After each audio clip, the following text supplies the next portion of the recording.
Hello everyone, welcome to chemistry point. आज हम start करेंगे आइसोमेरिज्म। आइसोमेरिज्म स्टार्ट करते हैं। तो आइसोमेरिज्म होता क्या है? Two or more compounds having the same molecular formula but different structure, उसको हम क्या बोलते हैं? आइसोमेरिज्म बोलते हैं। जिसका मोलिकुलर फॉर्मूला तो सेम होगा पर उसका स्ट्रक्चर डिफरेंट होगा, उसको हम क्या बोलेंगे? आइसोमेरिज्म बोलेंगे। यहाँ पे मैंने क्लासिफिकेशन लिखी हुई है आइसोमेरिज्म की।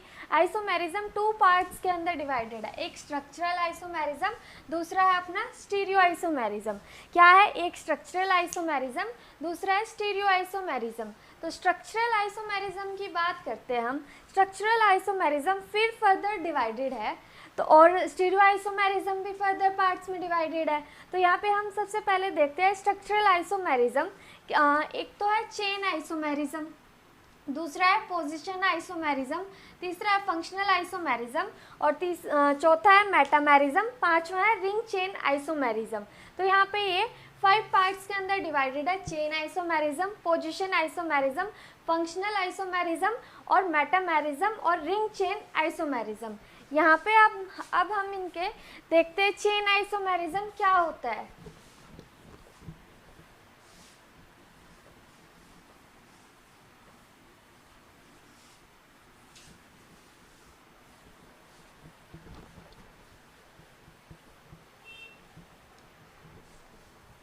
चेन आइसोमेरिज्म से पहले हम स्ट्रक्चरल आइसोमेरिज्म देखते हैं। स्ट्रक्चरल आइसोमेरिज्म क्या बोलता है? Same molecular formula but different structure, उसको क्या बोलेंगे हम? स्ट्रक्चरल आइसोमेरिज्म बोलेंगे। फॉर एग्जाम्पल C4H10,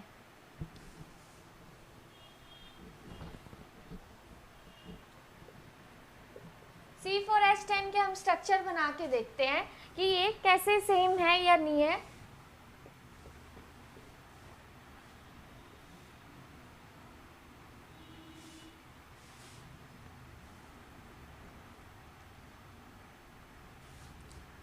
तो अगर मैं यहाँ पे देखूँ 1 2 3 4 कार्बन मेरे कंप्लीट हो गए हैं। H10 है कि नहीं है ये और काउंट करते हैं। 3 2 5 5 और 2 7 7 और 3 10। तो क्या हो गया? अपने 10 हाइड्रोजन हो गए। तो यहाँ पे C4 भी है और H10 भी है, तो ये स्ट्रक्चर तो अपना सही है। फिर अब हम देखते हैं इसका ये स्ट्रक्चर भी बन सकता है।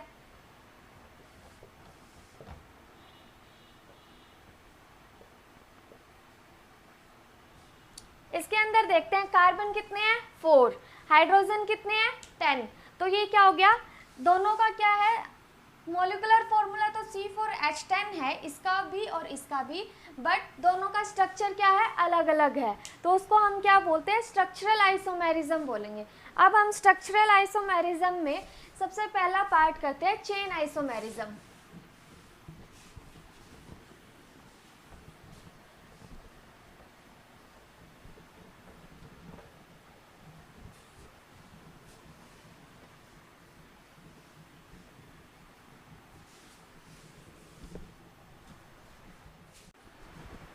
अब हम स्टार्ट करते हैं चेन आइसोमेरिज्म। चेन आइसोमेरिज्म में क्या होता है? मोलिकुलर फॉर्मूला सेम होगा बट स्ट्रक्चर डिफरेंट होगा। तो इसके अंदर हम एग्जांपल देखते हैं। यहाँ पे C4H10, C4H10 वही एग्जांपल है जो अभी हमने प्रीवियस वन में किया था। CH3 CH2 CH2 CH3। तो ये क्या हो गया? N ब्यूटेन हो गया अपना simple.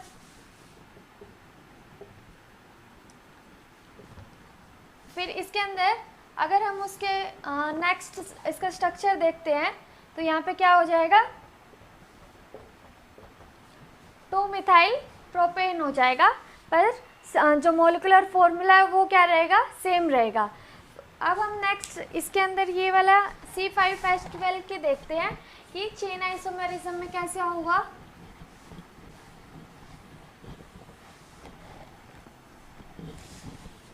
C5H12 CH3 CH2 CH2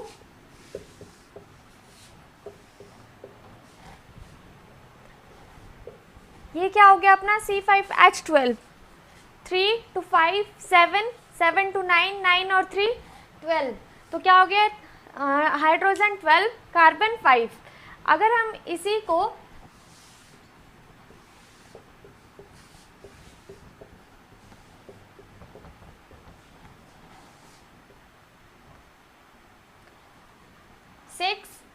six to 8, 8 और 3 11, 11 और 1 12, तो ये क्या हो गया, मोलिकुलर फॉर्मूला क्या रहता है, सेम रहेगा, बट स्ट्रक्चर डिफरेंट हो जाएगी।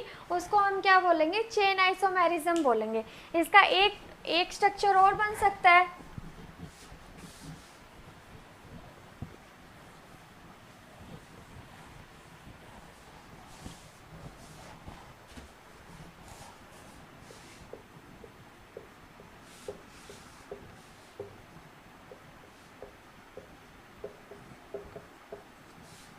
अगर मैं यहाँ पे हाइड्रोजन काउंट करूँ 3, 3, 6, 9, 12 हाइड्रोजन हो गए और 5 मेरे कार्बन हो गए, तो इसको हम नियोपेंटाइल भी बोल सकते हैं, या फिर 2,2 डाईमिथाइल प्रोपेन भी बोल सकते हैं।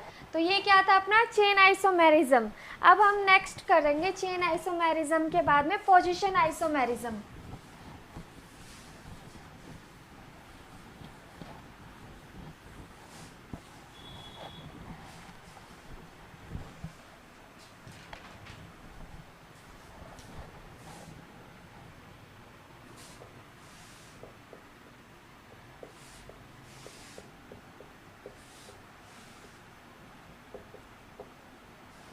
पोजीशन आइसोमेरिज्म में क्या होगा कि मोलिकुलर फॉर्मूला सेम रहेगा, बट उसका क्या हो जाएगा, स्ट्रक्चर डिफरेंट होगा। इसमें अब की बार क्या आएगा, कार्बन कार्बन डबल बॉन्ड या कार्बन कार्बन ट्रिपल बॉन्ड की पोजीशन में डिफर होगा।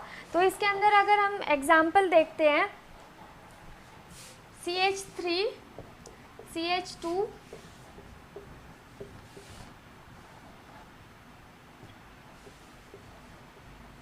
यहाँ पे कितने पे है अपना डबल बॉन्ड, फर्स्ट पोजीशन पर है। अगर ये क्या हो जाएगा, ब्यूट-1इन या ब्यूटीन, और इसके अंदर हम देखें नेक्स्ट स्ट्रक्चर में, इसी के उसमें क्या बन सकता है,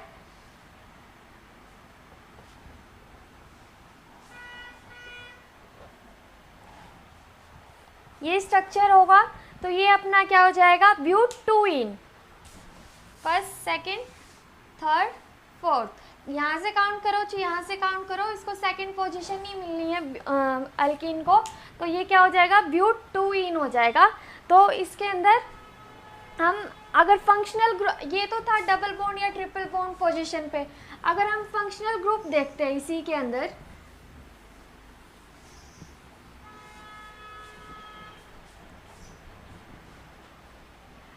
जैसे C3H8O है, तो इसके अंदर हम देखते हैं C3, हमारे पास में 3 कार्बन हो गए, 3 कार्बन पे कितने हाइड्रोजन लगे हुए हैं, 3।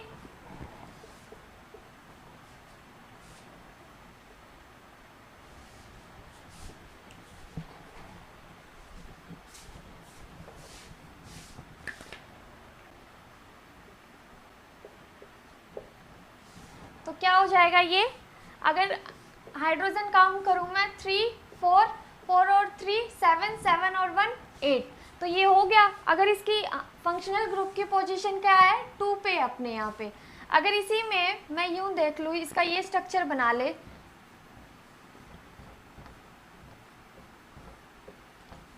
इसमें तो क्या हो जाएगा,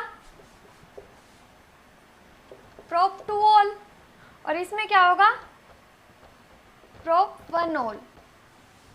तो क्या है यहाँ पे सिर्फ और सिर्फ पोजीशन आइसोमेर में, फंक्शन आइसोमेरिज्म में या फिर डबल बॉन्ड ट्रिपल बॉन्ड होगा तो उसकी पोजीशन डिफर करेगी, उसको हम पोजीशन आइसोमेरिज्म बोलते हैं। आई होप ये आपको समझ में आ गया होगा।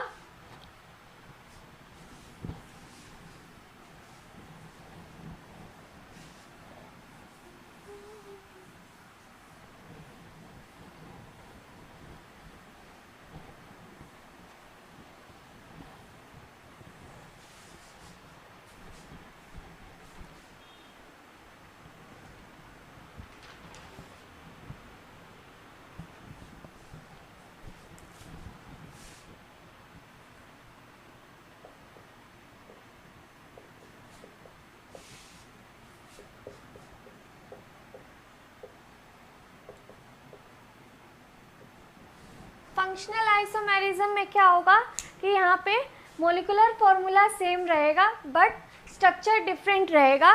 फॉर एग्जांपल C2H6O, अगर मैं इसका स्ट्रक्चर बनाती हूँ CH3CH2OH, यहाँ पे ये क्या कह रहा है, फंक्शनल ग्रुप अल्कोहल ग्रुप है अपना। अगर इसी के अंदर CH3, ये क्या है, यहाँ पे ईथर है। अगर ये दो एल्काइल ग्रुप के बीच में आ रहा है O, तो ये क्या अपना ईथर। अगर ये OH आ रहा है एंड में, तो ये अपना क्या है, अल्कोहल है। तो यहाँ पे मतलब क्या बता रखा है कि फंक्शनल आइसोमेरिज्म मतलब यहाँ पे है ना, फंक्शनल ग्रुप कुछ भी हो सकता है। अगर OH हुआ तो अल्कोहल, अगर O बीच में हुआ तो ईथर हो जाएगा। अब और एग्जांपल इसके देखते हैं।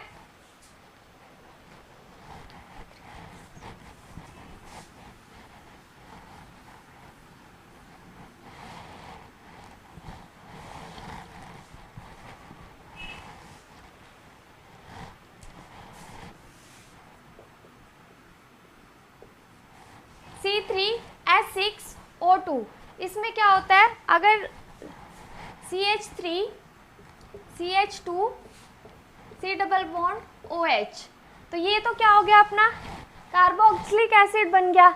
अगर यहाँ पे देखें हम C3 1 2 3 कार्बन आ गए अपने, 6 हाइड्रोजन 3 2 5 और 1 6 और 2 ऑक्सीजन, तो ये क्या बन गया अपना कार्बोक्सिलिक एसिड बन गया। और अगर इसके नेमिंग करें हम तो क्या बन जाएगा, प्रोपेनोइक एसिड बन जाएगा। क्या बन जाएगा, प्रोपेनोइक एसिड।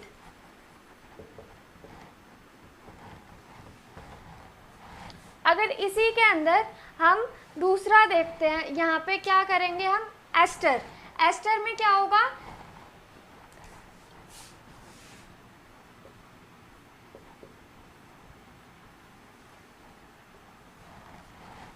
अब यहाँ पे ये क्या है, एस्टर बन गया यहाँ पे, तो इसको क्या बोल देंगे हम, प्रोपेनोएट। तो यहाँ पे जब कार्बोक्सिलिक एसिड था तो उसका ओइक आता है सफिक्स, और यहाँ पे अगर एस्टर होगा तो क्या आएगा, ओएट आएगा। तो यहाँ पे इन दोनों, अगर इस टाइप से ग्रुप आएगा तो क्या तो कार्बोक्सिलिक एसिड बनेगा या एस्टर बनेगा। तो ये एग्जाम्पल थे अपने फंक्शनल ग्रुप के। अब हम फोर्थ करते हैं, metamerism isomerism.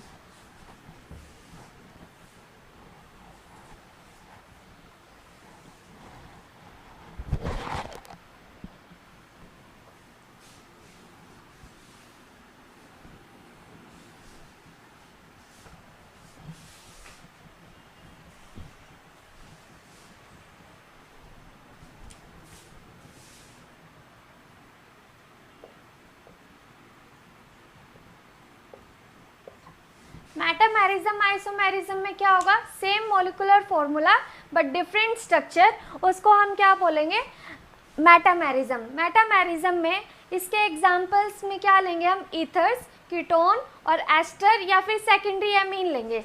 For example C4H10O है ये, तो इसके अंदर हम देखते हैं, इसके मेटामेरिज्म के अंदर देखेंगे हम same molecular formula but different alkyl group, और डिफरेंट एल्काइल ग्रुप जो कि अटैच्ड होगा either side of same functional group, जिसके अंदर क्या क्या होगा, ईथर होगा या फिर कीटोन होगा या एस्टर या सेकेंडरी अमीन। इसका एग्जांपल C4H10O है, तो इसका स्ट्रक्चर हम कैसे ड्रॉ करेंगे, CH3 CH2O CH2 CH3, तो ये क्या हो जाएगा अपना मिथॉक्सी इथेन, क्या हो जाए, सॉरी इथॉक्सी इथेन हो जाएगा इसका स्ट्रक्चर, इसका IUPAC नेम इथॉक्सी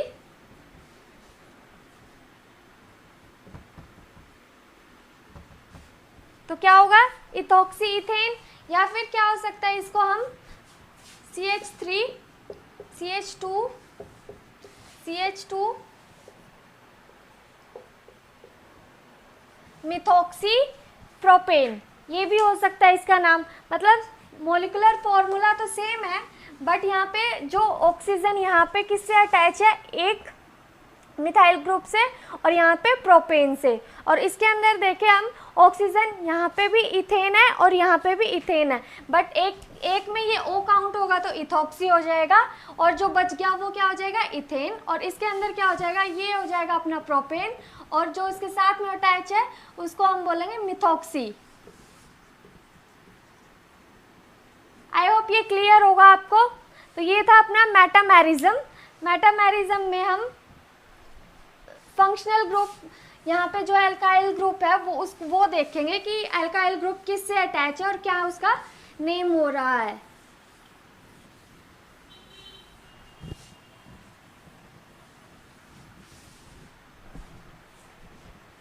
अब हम रिंग चेन आइसोमेरिज्म करते हैं।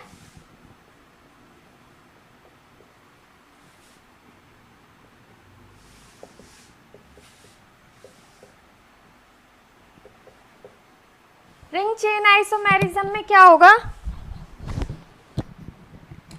इसके अंदर एल्कीन और साइक्लो एल्केन के अंदर होगा। अगर हम यहाँ पे एल्कीन देखते हैं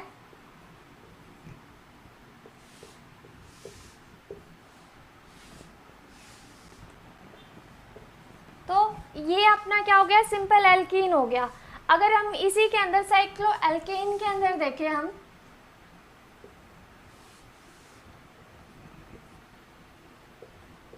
इनका मॉलिक्यूलर फॉर्मूला देखते हैं हम। इसके अंदर कितने कार्बन है, 3 कार्बन है, और हाइड्रोजन कितने हैं, 6 हाइड्रोजन है। उसके अंदर देखें हम 3 कार्बन है और हाइड्रोजन कितने हैं, 6 हाइड्रोजन है। तो यहाँ पे क्या हुआ, मॉलिक्यूलर फॉर्मूला तो दोनों का सेम है बट स्ट्रक्चर दोनों की क्या है, डिफरेंट है। तो इसको क्या बोलेंगे हम, रिंग चेन आइसोमेरिज्म। इसके और एग्जाम्पल देखते हैं हम।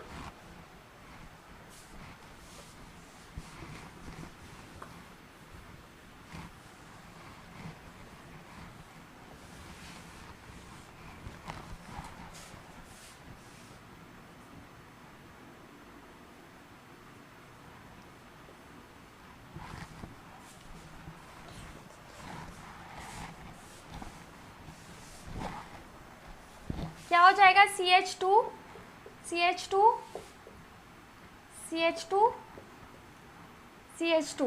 तो यहाँ पे मेरे कार्बन कितने हुए, 4 कार्बन मेरे हुए, और यहाँ पे हाइड्रोजन कितने हुए, 8 हाइड्रोजन, 2 4 6 8 हाइड्रोजन। तो ये क्या हो गया, साइक्लोब्यूटेन। अब इसके अंदर हम देखते हैं ब्यूटीन के अंदर क्या होगा,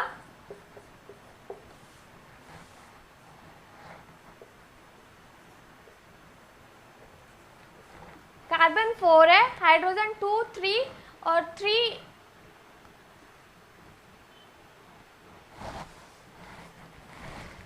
यहाँ पे आप सिंपल काउंटिंग कर सकते हो। हाइड्रोजन कितने हो गए अपने, वहाँ पे भी 8 हो गए और यहाँ पे भी।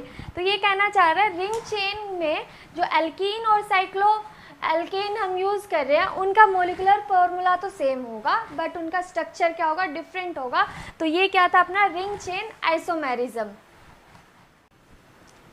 हमने आइसोमेरिज्म किया, आइसोमेरिज्म में हमने स्ट्रक्चरल आइसोमेरिज्म किया।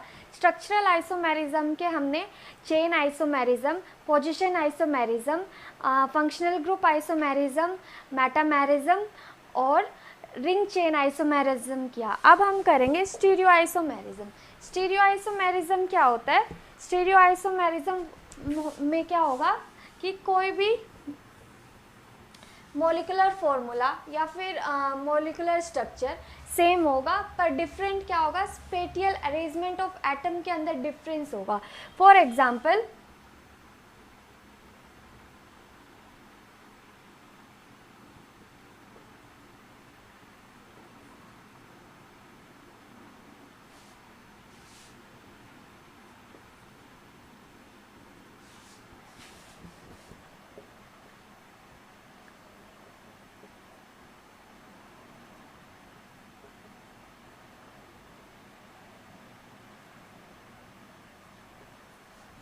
फॉर एग्जाम्पल दिस, इनका मोलिकुलर फॉर्मूला तो क्या है, सेम है, बट यहाँ पे जो मोलिकुलर फॉर्मूला भी सेम है और यहाँ पे स्ट्रक्चर भी सेम है, पर डिफरेंस कहाँ है, यहाँ पे स्पेटियल अरेंजमेंट ऑफ एटम्स के अंदर क्या है, डिफरेंस है। तो इसको हम क्या बोलते हैं, स्टीरियो आइसोमेरिज्म बोलते हैं। स्टीरियो आइसोमेरिज्म में क्या होता है कि मोलिकुलर फॉर्मूला सेम होगा मॉलिकुलर स्ट्रक्चर भी सेम होगा, पर एटम के जो अरेंजमेंट है उसके अंदर डिफरेंस होगा, उसको हम स्टीरियो आइसोमेरिज्म बोलते हैं। स्टीरियो आइसोमेरिज्म यहाँ पे अपने पास में क्या है, एक ज्योमेट्रिकल आइसोमेरिज्म है और दूसरा है ऑप्टिकल आइसोमेरिज्म। ज्योमेट्रिकल आइसोमेरिज्म में क्या होता है,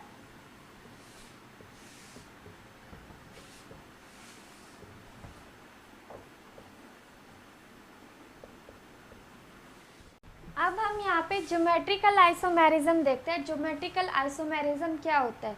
ज्योमेट्रिकल आइसोमेरिज्म में सबसे फर्स्ट कंडीशन क्या है, कार्बन कार्बन डबल बॉन्ड होना ज़रूरी है और रोटेशन क्या होनी चाहिए, रेस्ट्रिक्टेड होनी चाहिए। यहाँ पे रोटेशन नहीं होनी चाहिए, तो क्या है, रोटेशन अपनी रेस्ट्रिक्टेड है।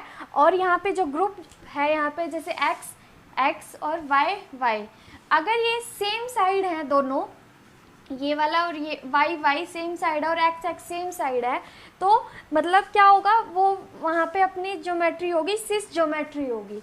मतलब जब भी ग्रुप्स सेम साइड है उसको तो बोलते हैं हम सिस ज्योमेट्रिकल आइसोमेरिज्म। और जब यहाँ पे अपना फंक्शनल ग्रुप अपोजिट साइड होंगे तब क्या बोलते हैं उसको, एक दूसरे के अपोजिट होंगे, डायगोनली होंगे, तब उसको हम बोलते हैं ट्रांस ज्योमेट्रिकल आइसोमेरिज्म।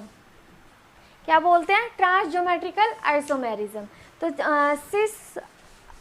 सिस और ट्रांस आइसोमेरिज्म थे ज्योमेट्रिकल आइसोमेरिज्म के अंदर। अब हम यहाँ पे करेंगे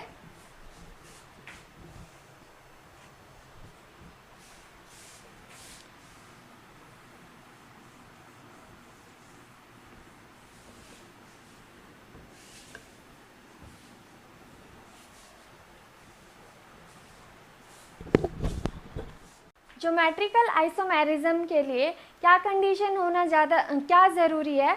सबसे पहले क्या है, कार्बन कार्बन के बीच में डबल बॉन्ड होना ज़रूरी है। दूसरी बात, कार्बन कार्बन के बीच में जो डबल बॉन्ड है उसमें रोटेशन नहीं होनी चाहिए, वहाँ पे रोटेशन क्या होनी चाहिए, रेस्ट्रिक्टेड होनी चाहिए, तभी हमारा सिस और ट्रांस ज्योमेट्री बनेगी। तो यहाँ पे दो कंडीशंस थी, दो कंडीशंस हमने देख ली।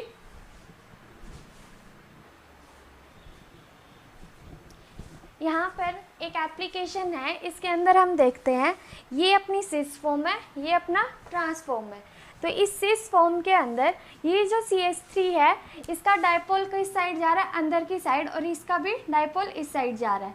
और इसके अंदर देखेंगे डायपोल क्या है, दोनों अपोजिट साइड, इस साइड जाएगा और इसका किस साइड जाएगा, इस साइड जाएगा। तो ये वाला एक दूसरे को कैंसिल कर जाएगा और क्या हो जाएगा, इसका डायपोल मोमेंट 0 हो जाएगा।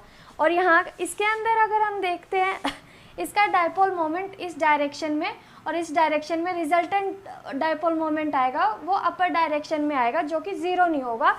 तो ये ज़्यादा सिस क्या है, अपने ज़्यादा पोलर है एज कंपैरिजन टू ट्रांस से। ट्रांस में CH3 ग्रुप ने अपना डायपोल मोमेंट कैंसिल कर दिया, CCS3 ने आपस में दोनों ने क्या कर दिया, डायपोल मोमेंट कैंसिल कर दिया। और यहाँ पे सिस के अंदर हुआ नहीं, ट्रांस के अंदर हो गया। तो जो डायपोल मोमेंट है इसका कितना आया, 0.33 d आया, और ट्रांस में कितना आया, वो क्या हो गया, 0 हो गया अपना डायपोल मोमेंट। सो ये ज़्यादा पोलर है, वो कम पोलर है अपना।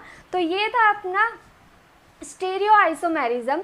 हमने सबसे पहले स्ट्रक्चरल आइसोमेरिज्म किया, फिर स्टीरियो आइसोमेरिज्म किया, फिर उनकी क्लासिफिकेशन की। अब ये हमारा आइसोमेरिज्म वाला टॉपिक कंप्लीट हो गया है।